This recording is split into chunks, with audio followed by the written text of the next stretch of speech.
오늘 설교 제목은 22절에서 따와서 그와 같이 행함으로라고 잡아보았습니다. 오늘 설교는 지난주 설교와는 크게 관련은 없습니다. 그런데 지난주 본문이 이제 6장의 본문이었고요. 오늘 본문은 제가 이제 7장에서도 20절부터 25절까지 보았기 때문에 지난주 설교 본문과 오늘 설교 본문 사이에 조금의 차이가 있습니다. 그래서 그 사이에 있는 이야기를 함께 곁들여 하면서 오늘 설교의 내용을 7장 20절 이후로 8장까지도 함께 살펴보려고 합니다. 지난주 수요 예배 설교의 방점은 출애굽기 6장 7절 말씀에 있었습니다. 6장 7절 말씀을 제가 읽어드리면 이와 같습니다. 너희를 내 백성으로 삼고 나는 너희의 하나님이 되리니 나는 애굽 사람의 무거운 짐 밑에서 너희를 빼낸 너희의 하나님 여호와인 줄 너희가 알리라 했습니다. 그래서 지난주에 설교를 한마디로 요약하면 하나님께서 이스라엘 백성들을 출애굽시키신 목적은 하나님께서 이스라엘의 하나님이 되시고 또 이스라엘은 하나님의 백성이 되는 데 있습니다. 우리에게도 역시 마찬가지죠. 하나님은 우리의 하나님이 되시고 우리는 하나님의 백성입니다.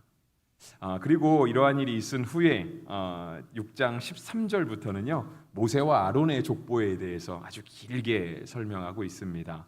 그리고 족보를 언급한 다음에 6장이 거의 끝나가는 6장 28절에 보면 다시금 모세가 이제 바로 앞에 나아가게 됩니다. 그래서 다시 바로 앞에 서서 모세는 하나님께서 받은 명령대로 하나님께로부터 받은 명령대로 이스라엘 백성들을 출애굽시키는 그러한 일들을 다시 진행해 나가게 됩니다. 모세가 이때 바로의 앞에 다시 서게 될 때 그때 모세의 나이는 성경 7장 7절의 기록에 의하면 모세는 80세였고요. 아론은 83세이었습니다. 그래서 모세는 바로 앞에 다시 나아가서 하나님께서 명하신 몇 가지 기적들을 행했습니다. 그것이 어쩌면 바로 앞에서 이루어진 가장 첫 번째 기적이라고도 얘기할 수 있는데요. 먼저는 아론의 지팡이가 뱀이 되는 것입니다. 그래서 하나님께서 모세에게 말씀하시기를 너는 내 형 아론을 명해서 아론이 들고 있는 그 지팡이를 바로 앞에 던지라라고 이야기를 하십니다. 그러면 그것이 뱀이 될 것이다 라고 하나님께서 말씀하셨죠. 그리고 실제로 아론이 모세의 명령을 따라서 그 지팡이를 바로 앞에 던졌을 때에 아론의 지팡이가 뱀으로 변하게 되었습니다. 근데 이제 이 장면을 보고 이 바로 왕의 주변에 있던 그러한 현인들과 마술사라고 성경은 표현하고 있는데요. 7장 11절에 그렇게 표현이 되어 있습니다. 그러니까 바로가 이렇게 모세와 아론을 만날 때 1대2로 만나지는 않았겠죠. 그러니까 항상 황제의 주변에는 많은 신하들이 또 황제를 호위하는 많은 군사들이 함께 대동하게 되지 않겠습니까? 그러니까 모세와 아론이 온다고 할 때 모세와 아론을 처음 만나는 것도 아니고 분명 모세와 아론이 와서 무슨 이야기를 할 줄도 아니까 아마 바로가 애굽 왕의 그러니까 애굽이라고 하는 나라에 있는 조금 똑똑한 사람들을 불러 모은 것 같습니다. 그래서 현인이라고 불리는 사람들을 불러 모았고요. 또 마술사라고 하는 사람들도 함께 불러 모았습니다. 그래서 바로가 아론에게 명해서 지팡이를 던져서 뱀이 됐을 때 바로도 자신의 주변에 있는 마술사들에게 아마 똑같은 주문을 했던 것 같습니다. 그래서 바로의 주변에 있는 현인과 마술사들도 각각 자기 지팡이를 던지게 되었고요. 그때 그 현인들과 마술사들의 지팡이도 똑같이 다 뱀으로 변하게 되었습니다. 장면만 생각해 보면 별것 아닌 것 같지만 우리가 만약에 그 현장에 있었다라고 한다면 굉장히 놀랄 것 같습니다. 우리가 이렇게 참 다 이렇게 아주 조용한 분위기에 예배를 드리고 있는데요. 만약에 예배당 한가운데다가 뱀을 한 마리 풀어놨다고 생각을 해보세요. 난리가 나겠죠. 아마 요 앞에 풀어 있어도 저 뒤에 계신 분들조차도 아마 예배당을 금방 뛰어나가게 되지 않을까라고 하는 생각이 듭니다. 바로의 왕궁이 얼마나 넓었는지는 모르겠지만 뱀 한 마리가 돌아다니고 있었죠. 그리고 그것에 대해서 뱀을 잡으려고 하는 생각보다 이 바로 옆에 있었던 현인과 마술사들은 어떻게든 이 기적을 따라해 보기 위해서 자신들이 할 수 있는 모든 주문을 다 외우지 않았을까 싶습니다. 똑같이 자신들도 이걸 해내야 되는 것이죠. 그래야 그들이 이스라엘 백성들 앞에서 뚫리지 않게 되는 것입니다.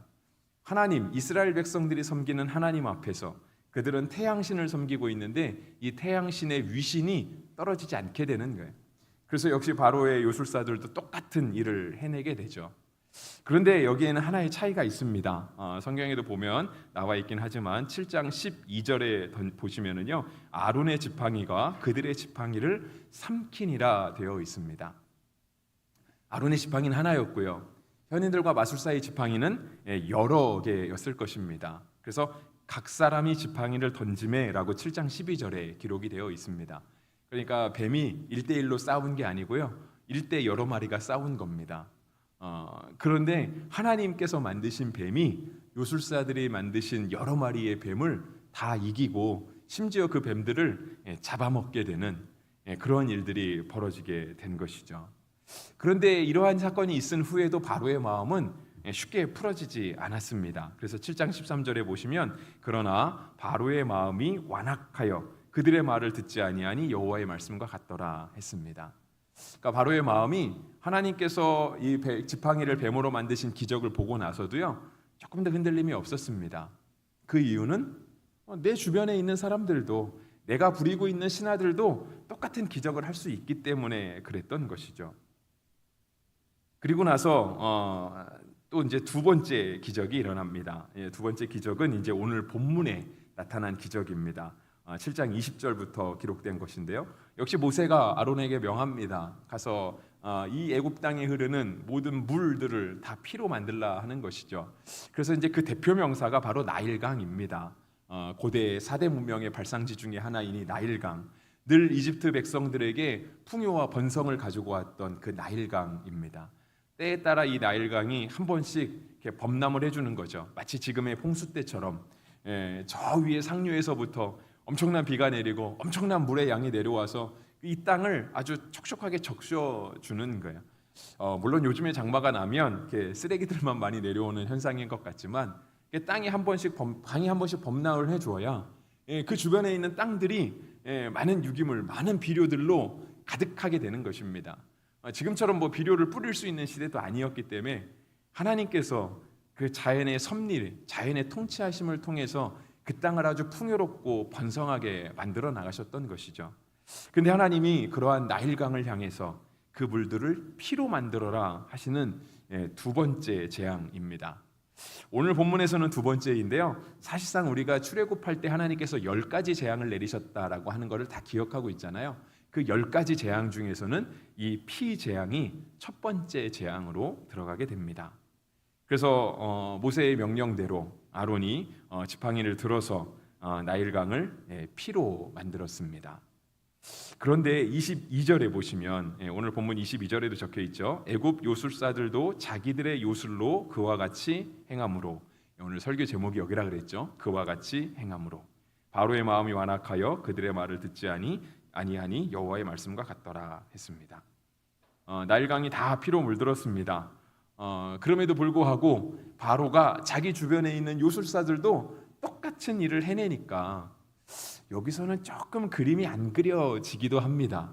왜냐하면 아론이 먼저 그 나일강을 피로 만들었으니 요술사들은 도대체 뭘 피로 만들었을까? 이게 티가 안 나잖아요. 물에다 물을 섞어도 티는 안 나기는 하지만 피로 바뀐 물을 또 핏물로 바꿨다라고 하는 게 얼만큼 티가 났을지는 잘 모르겠습니다. 그런데 바로는 자신의 신하들, 그러니까 자신이 부리고 있는, 자신이 데리고 있는 요술사들이 똑같은 기적을 행했다라고 생각한 것이죠. 그리고 성경도 그렇게 말씀하고 있습니다. 그들도 똑같은 기적을 행했다고. 그래서 바로가 이 피 재앙에 있어서도요, 전혀 그 말을 듣지 않았습니다.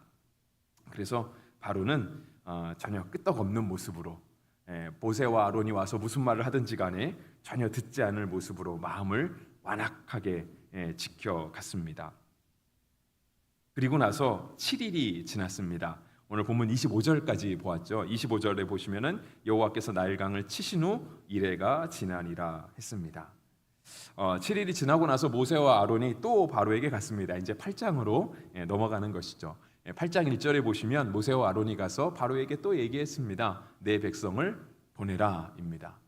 그러니까 모세와 아론의 백성이 아니고요. 하나님께서 모세와 아론에게 그 말씀을 하신 것이죠. 내 백성을 보내라라고 하는 말씀을 한 것입니다. 바로가 역시 들을 리가 없습니다. 그래서 10가지 재앙 중에 두 번째 재앙인 개구리 재앙이 이제는 내리게 됩니다. 오늘 본문에서는 세 번째 재앙으로 기록되어 있지만 10가지 재앙에서는 두 번째 재앙으로 표시가 되어 있습니다. 그래서 아론이 역시 지팡이를 잡고 모든 애굽에 있는 물 위에, 그러니까 개구리가 살만한 그런 물 위에 손을 펼칩니다. 그랬더니 그 물들에서 개구리가 수없이 올라오게 되었습니다. 그런데 똑같은 기적을 7절에 보시면 바로의 요술사들도, 그러니까 애굽의 요술사들도 이 일을 했다고 기록되어 있습니다. 그러니까 오늘 세 가지 기적이 있었거든요. 지팡이가 뱀이 되는 것, 그 다음에 물이 피가 되는 것, 그 다음에 물에서 개구리가 올라오는 것, 다 하나님께서 이스라엘 백성들을 출애굽시키시기 위해서 기적을 베푸신 것이었거든요. 실제로는 한 가지 기적만이라 할지라도 굉장한 일들이잖아요. 여러분, 우리가 가다가 나뭇가지를 던진다고 해서 그것을 아무리 주 예수의 이름으로 던진다고 해서 그것이 뱀이 되지는 아마 않을 겁니다. 하나님이 하시자면 하실 수는 있지만 제가 하나님의 가능성을 막는 게 아니고요. 하나님이 우리 가운데 그런 일들을 굳이 행하실 일이 없기 때문에 아마 안 하실 확률이 굉장히 높습니다. 제가 아마 여기 서랍에서 나무로 된 연필 꺼내서 던져도 지팡이 뱀 안 될 겁니다. 제가 아무리 성부, 성자, 성령으로 선포해도 안 되는 건 안 될 거예요. 기적이 있잖아요. 기적. 하나님이 기적을 일으키시는 이유가 있던 거예요. 하나님이 기적을 일으키신 이유는요, 단 하나였습니다. 출애굽을 진행시키시기 위해서.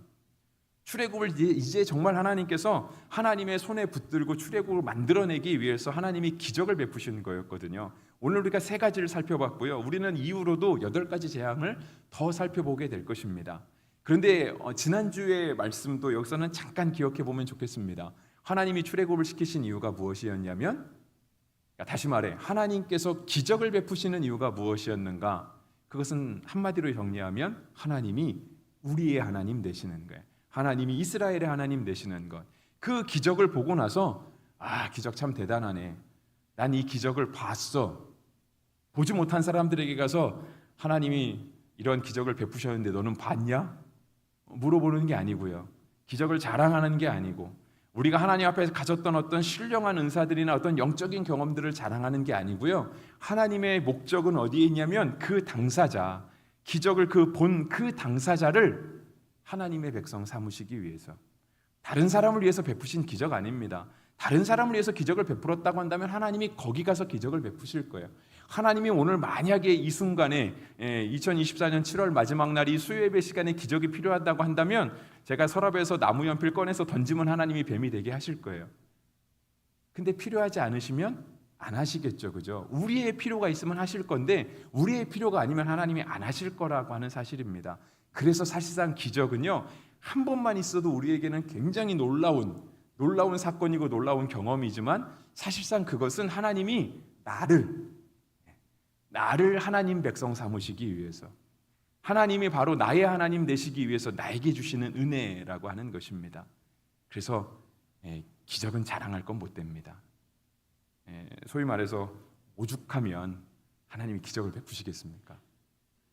우리 예전에 그런 말 했잖아요. 옛날에 김동호 목사님이, 은퇴하신 김동호 목사님 이런 말 참 잘하셨는데, 좋은 말로 할 때 잘하라고 그런 말 많이 하셨습니다. 여러분, 우리의 신앙도요, 그게 필요해요. 하나님께서 우리에게 말씀하시잖아요. 성경이 있잖아요. 매일같이 우리가 하나님 말씀 들을 수 있거든요.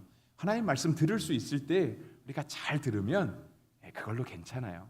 꼭 하나님 앞에 고집 부리면서, 오늘 바로의 마음이 완악했다 그랬잖아요.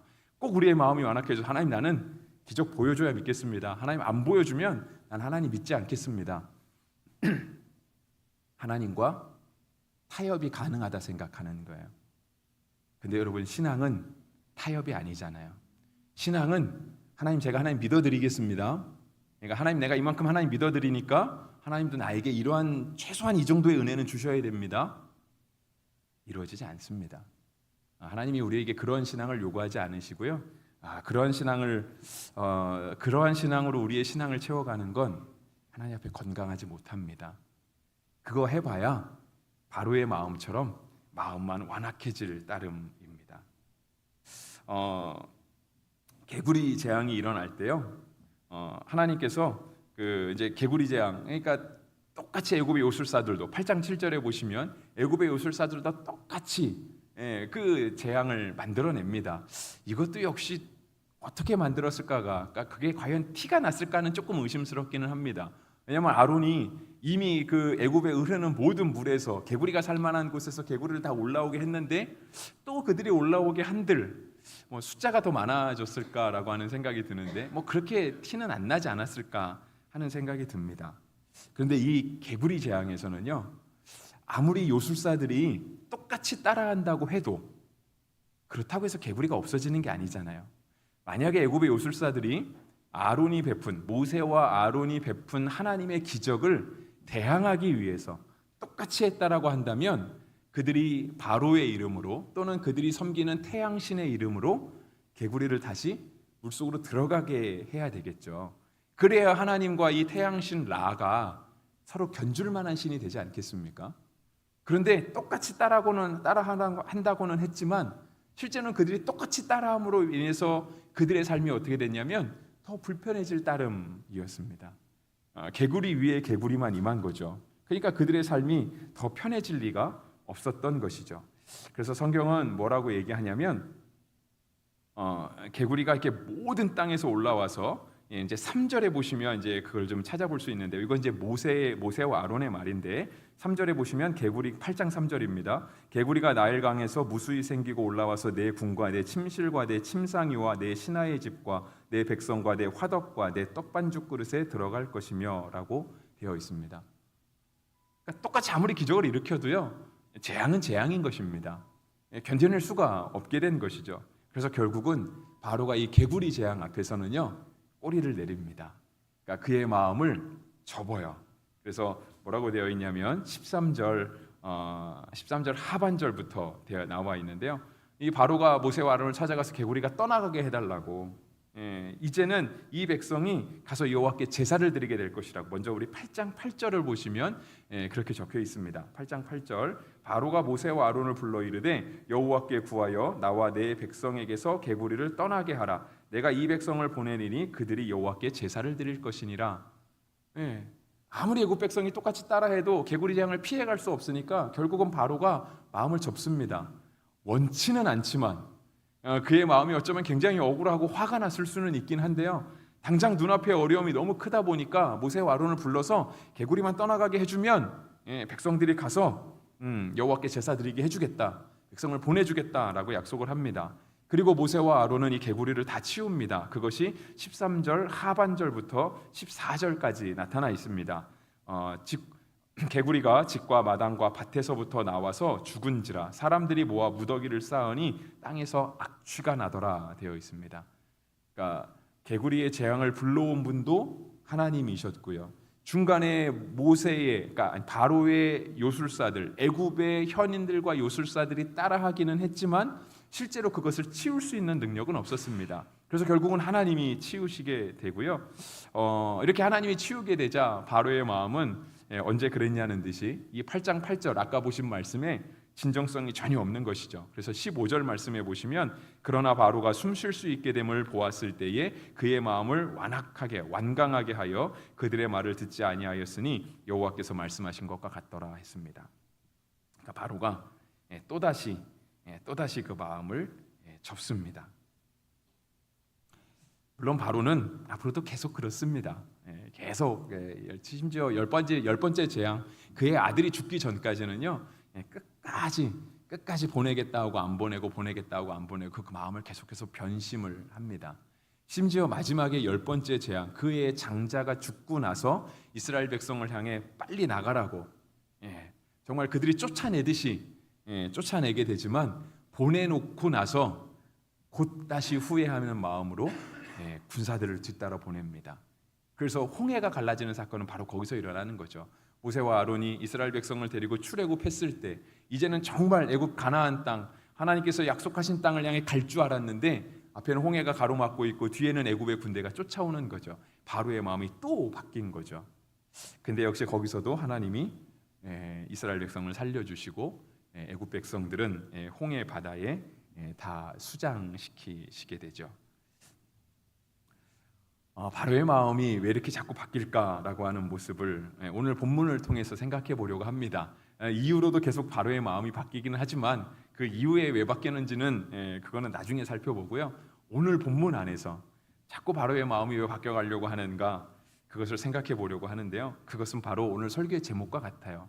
그와 같이 행하기 때문에 그렇습니다. 하나님께서 우리에게 오셔서 하나님이 기적을 베푸시기도 하시고 은혜를 베푸시기도 하시고 하나님께서 우리의 삶을 도와주시고 때때로 막 병도 낫게 하시고 때때로 필요한 것들을 채워주시기도 하시고 우리의 소원을 이루어 주시기도 하십니다. 우리는 하나님의 은혜 가운데 살아가죠. 그래서 우리가 늘 하나님 앞에 그 은혜를 구하는 백성으로 살아갑니다. 그런데 세상을 살아가다 보면 하나님이 주시는 것 외에도 세상도 그와 비슷하게 우리에게 주는 것이 있습니다.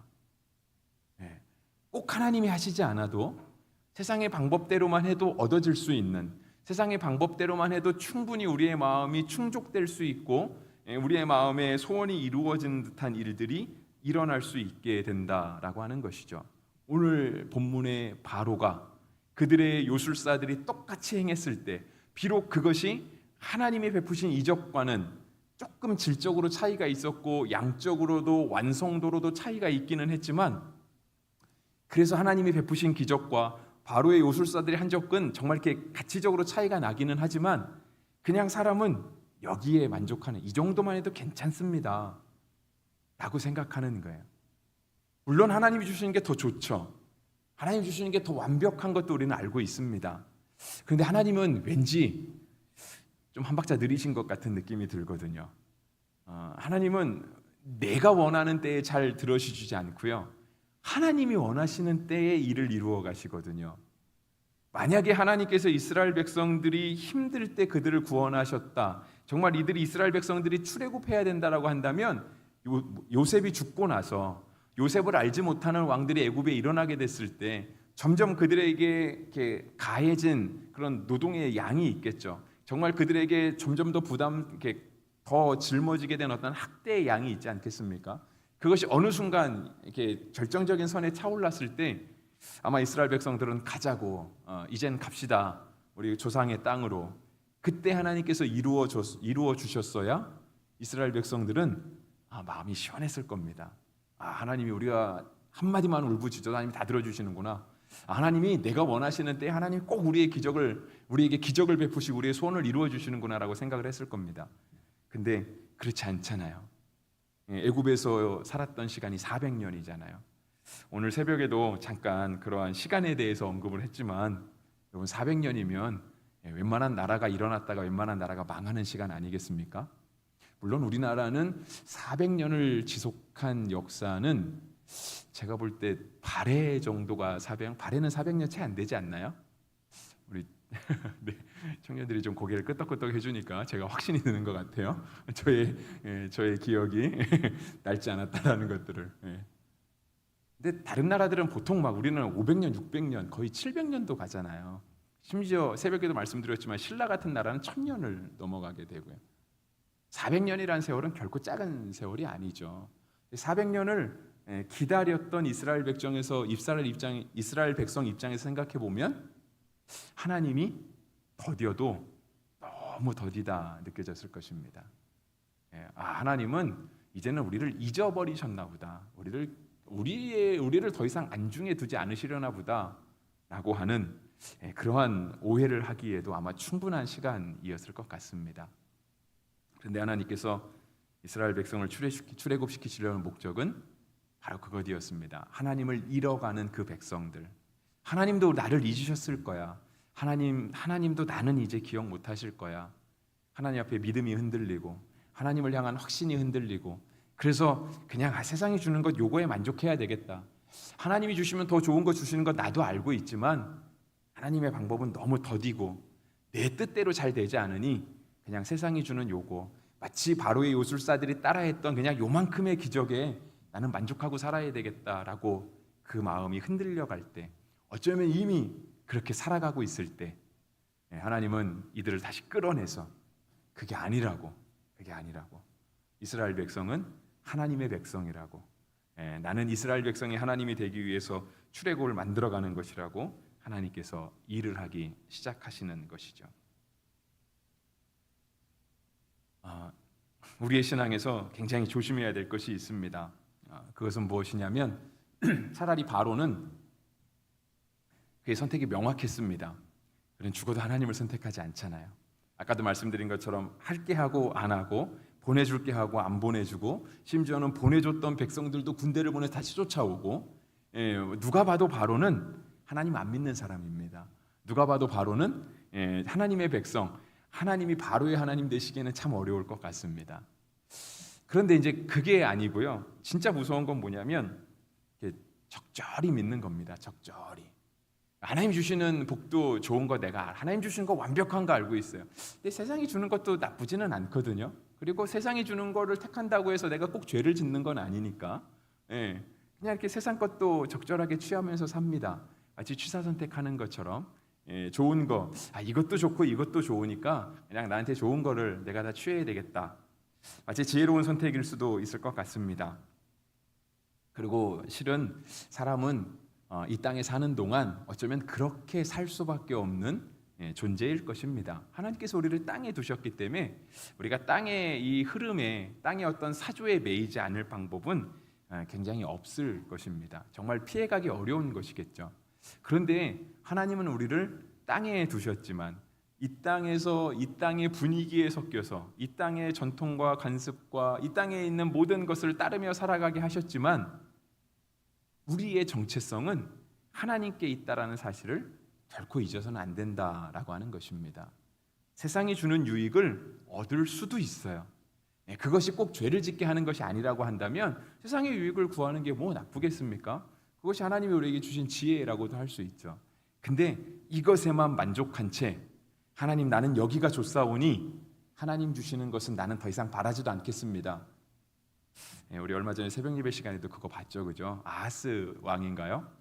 병들었을 때 하나님께 병 낫기를 구하지 않잖아요. 나는 하나님을 그렇게 피곤하게 해드리고 싶지 않습니다. 그리고 도리어 어딜 가죠? 우상에게 가잖아요. 이방신에게. 그건 불신앙이라고 하는 거예요. 우리도 그냥 세상의 것에 만족해서 살면 그것을 취하는 것 자체가 꼭 죄는 아니라 할지라도요, 이것 때문에 하나님을 보지 못하게 된다면 그때부터는 이게 죄가 될 수 있습니다. 바로가 자꾸 마음을 바꿔먹었던 이유 중에 하나가 무엇이냐면 하나님의 기적이 놀라워요. 뱀이 왕궁에 풀려 있는 거예요. 개구리가 온 왕실에 돌아다니는 거예요. 심지어 8장 3절에 의하면 그들의 밥그릇에도 개구리가 올라가 있는 거예요. 힘들고 어렵죠. 근데 이건 우리도 똑같이 할 수 있어, 누구나 할 수 있는 거야 라고 하면서 하나님을 깎아내리는 거 아니겠습니까? 이걸 치울 능력은 없어요. 하지만 이 정도는 나도 해, 이 정도는 내가 굳이 하나님이 아니어도 다른 데 가서도 얻을 수 있어 라고 하는 그 마음인 것입니다. 그러니까 하나님을 향하여 그 마음을 계속해서 완악하게 가져가는 거예요. 그러니까 그의 마음이 하나님 앞에 변하지 않는 것입니다. 예수님은 이러한 모습을 보고 우리가 잘 알고 있는 말씀을 하신 적이 있습니다. 우리가 하나님과 재물을 겸하여 섬길 수 없다라고 하는 말씀을 하셨죠. 마태복음 6장 24절 말씀인데요. 우리가 이 말씀을 모르는 말씀이 아니니 제가 새 한글 성경으로 읽어드리겠습니다. 아무도 두 주인을 모실 수 없습니다. 한 주인은 미워하고 다른 주인은 사랑할 겁니다. 아니면 한 주인에게 마음을 쏟고 다른 주인은 얕잡아 볼 겁니다. 여러분은 하나님과 재물을 아울러 주인으로 모실 수는 없습니다. 했습니다. 그러니까 사람의 마음은, 그러니까 이제 우리가 가진 성경, 그러니까 우리가 개역개정의 말씀을 보면 마치 이렇게 딱 이렇게 가운데를 딱 나눠서 마치 두 개밖에 없는 것처럼, 하나님과 재물 두 개밖에 없는 것처럼 이야기를 합니다. 그래서 사람이 이쪽에 서 있던, 하나님 편에 서 있던, 재물 편에 서 있던, 여기 있는 거 아니면 바로 여기 있는 거다라고 얘기를 하는데요. 물론 그 해석이 전혀 틀렸다고 말씀드리는 건 아닌데요. 새한글 성경은 우리에게 조금 더 다른 어떤 인사이트라 그럴까요? 다른 생각을 하게 합니다. 그래서 말씀을 보면 그렇잖아요. 아무도 두 주인을 모실 수 없습니다라고 얘기하면서 한 주인은 미워하고 다른 주인은 사랑할 겁니다. 아니면 한 주인에게 마음을 쏟고 다른 주인은 얕잡아 볼 것입니다 라고 하는 거예요. 말씀으로만 보면 두 개 다 속해 있는 거예요. 두 개 다 속해 있는데 한쪽에는 굉장히 충성스럽고 사랑스러운 마음을 보여주면서 한쪽에는 얕잡아보는 마음을 보는 거예요. 아예 여기서 발을 빼서 여기 가 있는 게 아니라 여기도 한 발, 여기도 한 발인데 여기에다 더 무게를 많이 싣고 이쪽은 별 의미를 두지 않는 거예요. 새한글 성경이 우리에게 주는 뉘앙스가 그렇습니다. 분위기가.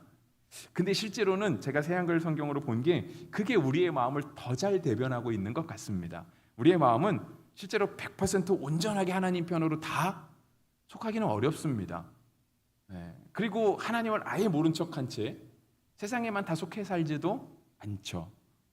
그냥 마치 두 개를 같이 가는 것 같아요. 그런데 때에 따라 어떨 때는 우리에게 좀 은혜가 임하면 하나님 쪽으로 많이 기울었다가 우리에게 은혜가 사그러들고 하나님에 대한 서운한 감정이 들고 나면 점점 세상 쪽으로 조금 더 기울게 되는 것이죠. 예수님의 말씀은 아울러 섬길 수 없다, 아울러 모실 수 없다라고 갑니다. 그렇다고 한다면 우리의 선택은 어디로 가야 될까요? 그냥 세상이 주는 것도 세상 살만하니까 내가 이 땅에 있는 동안은 세상이 주는 것만 가지고도 충분히 살 수 있으니까 이쪽을 선택하는 게 옳을까요? 그것이 아니라고 하는 것은 우리도 잘 알고 있습니다. 이게 적절한 예인지는 모르겠는데요. 제가 설교를 준비하면서 하나 생각한 예가 있습니다. 요즘은 이렇게 AI가 굉장히 발달을 해서 이렇게 각종 이렇게 인공지능 시스템들이 있습니다. 제가 이제 대학에서 컴퓨터공학을 전공했는데요. 저희가 이제 4학년 때 제가 볼 땐 전공 선택 과목 중에 하나가 인공지능이었습니다. 그러니까 AI라고 하는 인공지능이었는데요.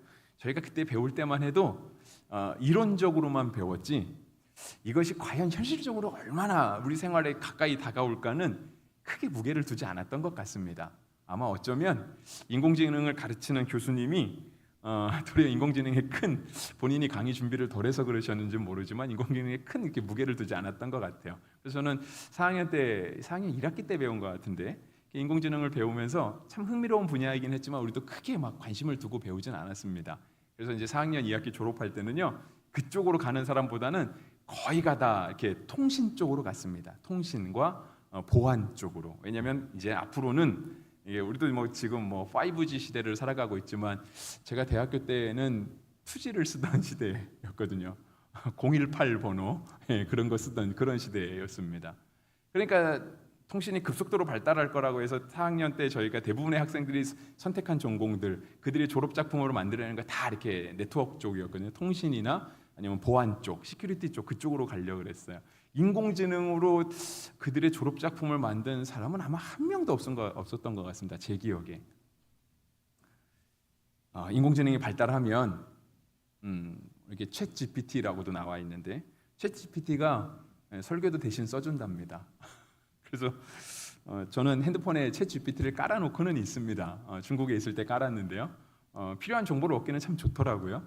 근데 아직까지 제가 챗 GPT를 통해서 설교를 써달라고 해본 적은 없습니다.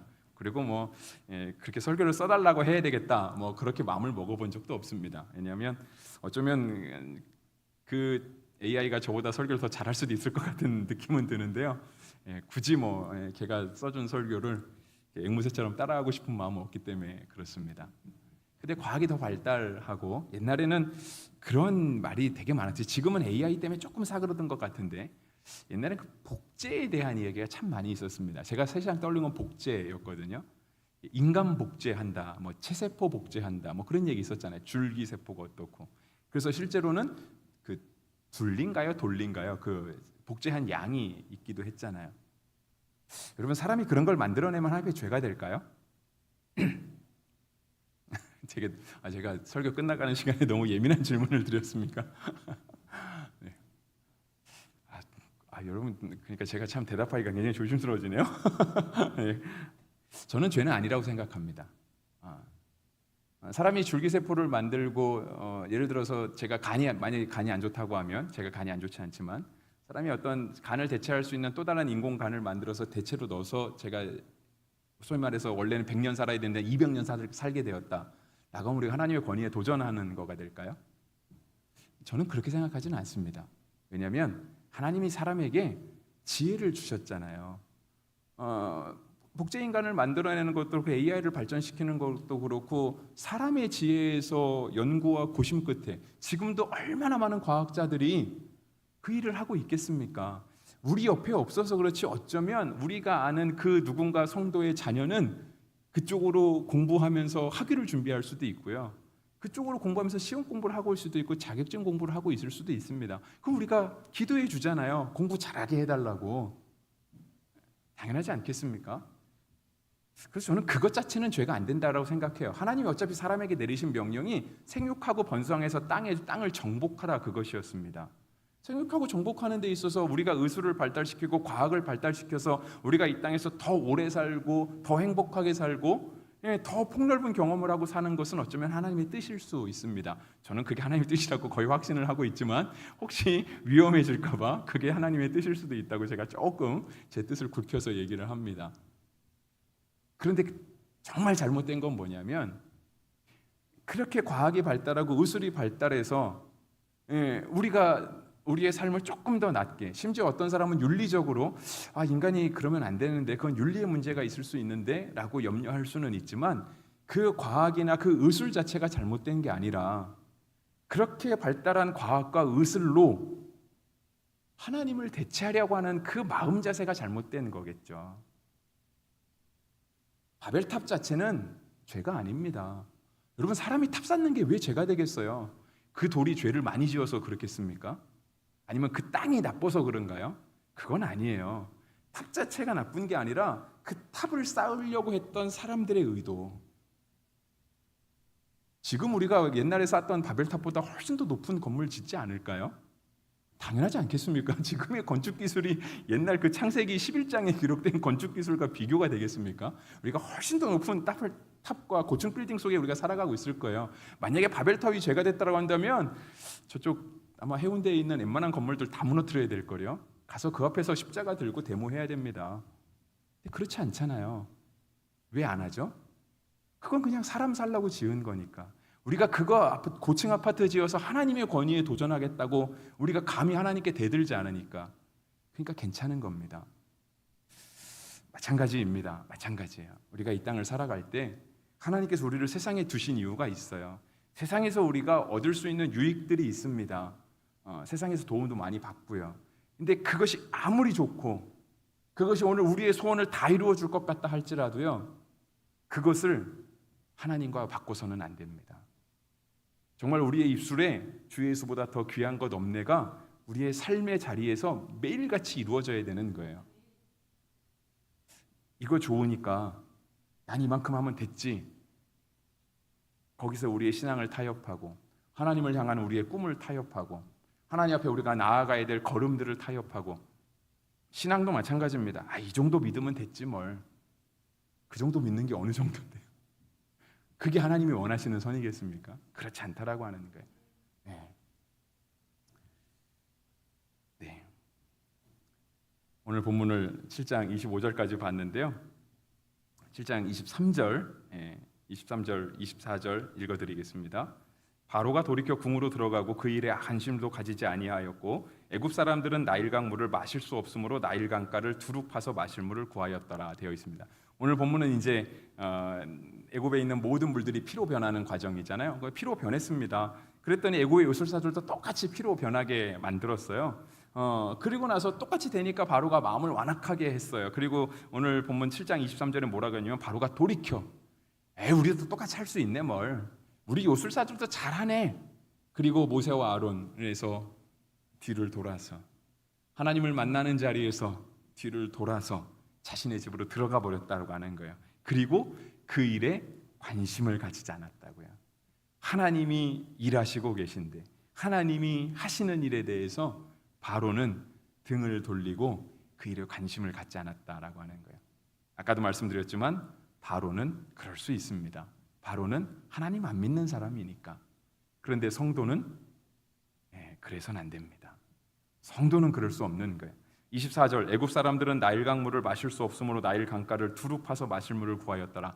이제는 애굽의 백성들도요, 나일강 물이 피로 변하니까 어떻게든 물은 먹고 살아야 되잖아요. 그러니까 나름대로 살 궁리를 찾아가는 거예요. 머리를 굴리지 않았겠습니까? 어느 땅을 파면 물이 대신 나올까? 열심히 연구해서 막 땅을 파는 수고를 하고 머리를 굴리고 이렇게 대신 물을 구하지 않았겠습니까? 나름대로 살 길을 찾아갔던 것 같아요. 이것도 좋은 거 아니죠, 그죠? 이 사람들은 그럴 수 있어요. 하나님 안 믿으니까, 하나님과 관계 없는 사람들이니까 이 사람들은 우리도 할 수 있어 등을 돌이키고 관심을 두지 않고 나름대로 살 길을 찾아갈 수 있지만 성도는 그렇지 않아야 된다라고 하는 것입니다. 성도는 하나님이 하시는 것을 보고 세상도 되기는 되는구나. 그때 하나님께 더 하나님을 향한 우리의 믿음을 더 굳게 붙들 수 있는 사람이 바로 성도입니다. 많은 사람들이 그냥 세상이 안주할 때 이 정도만 해도 괜찮다, 지금은 괜찮아 라고 말할 때 우리가 하나님 앞에 올바로 깨어 있어서 진짜 하나님이 원하시는 모습까지, 하나님이 원하시는 모습대로 살아가는 것, 그것이 성도의 참된 모습입니다. 그래야 그때 하나님의 베푸신 기적이 진짜 의미를 갖게 되는 거예요. 바로도 하나님의 기적을 보았고요, 애굽의 요술사들도 하나님의 기적을 보았습니다. 그들에게 하나님의 기적은, 원래 기적은 굉장히 놀라운 사건이지만 우리에게는 그런 기적이 진짜 한 번만 있으면 좋겠는데 그 기적을 3번이나 본 사람들이 이 기적에 대해서 아무런 가치를 갖지 못하고 아무런 것도 느끼지 못할 때 우리가 하나님을 향한 믿음을 가지고 있다고, 하나님이 오늘 나를 위해서 일하고 계시는구나 라고 하는 걸 생각할 수 있다면 하나님께서 우리에게 베푸신 기적, 하나님께서 우리에게 베푸신 은혜가 그때 진짜 의미와 진짜 가치를 갖게 되는 것이죠. 그렇게 살아가는 사람들이 하나님을 나의 하나님으로 고백하는 사람이고 하나님의 백성으로 살아가는 사람들입니다. 기도하겠습니다.